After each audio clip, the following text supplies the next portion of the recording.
Hey everyone, I am going to take a look at another limit hold'em hand I played from a live game yesterday. In this hand I was the small blind, folded to me, and I raised 10-7 of spades.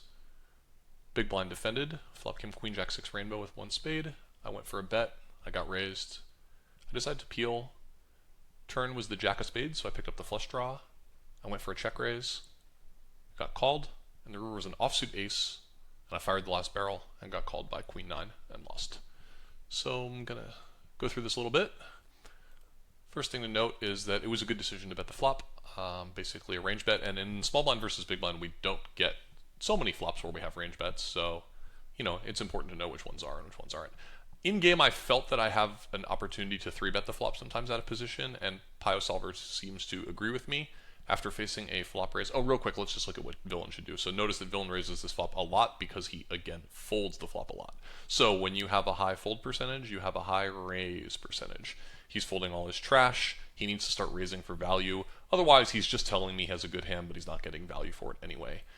As I said, I do think I get to 3-bet this flop a lot, and now this sim has a 3-bet cap on the flop for memory purposes, so probably, in reality, I would get to 3-bet a little less than this. But nevertheless, I do have a nut advantage on this kind of a board, and I get to 3-bet a decent bit.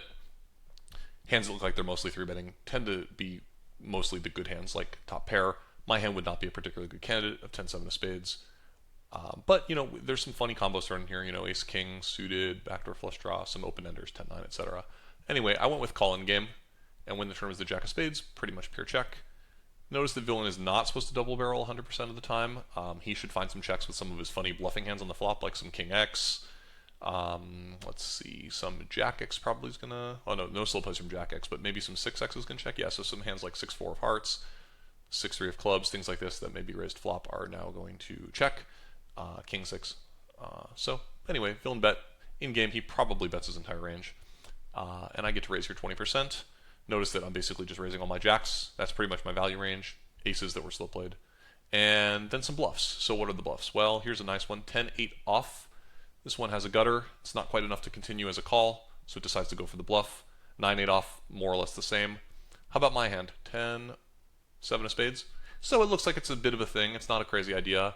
I felt like Villain would bet fold too many hands in game. And if we look at what he's supposed to fold here, it's basically just the bluffs himself.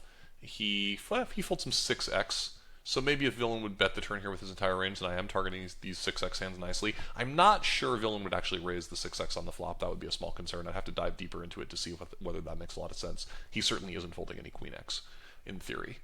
And then, so I did raise, and he calls, and we look at the ace on the river in terms of firing the last barrel. Now, I will say, I was very aware in game that when you bluff raise the turn with a flush draw, it is one of the more likely combos to give up on the river, and we'll go ahead and take a look at that here in 1 second.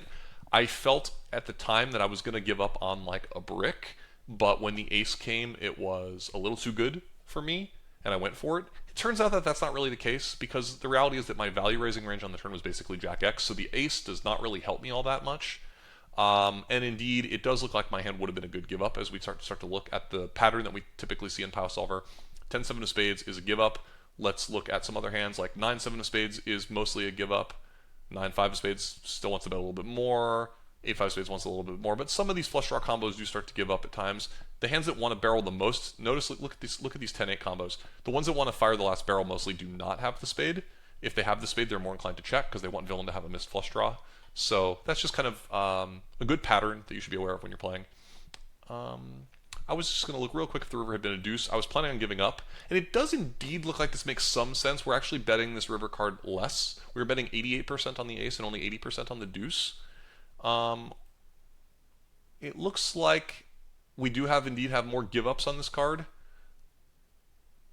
And my hand looks like more of a pure give up here. I'm sorry, 10-7. Yeah, mostly still give up. So it does look like my idea was a little bit right, that the ace should be a little better for me than for him, but probably not to the extent that I was thinking in game.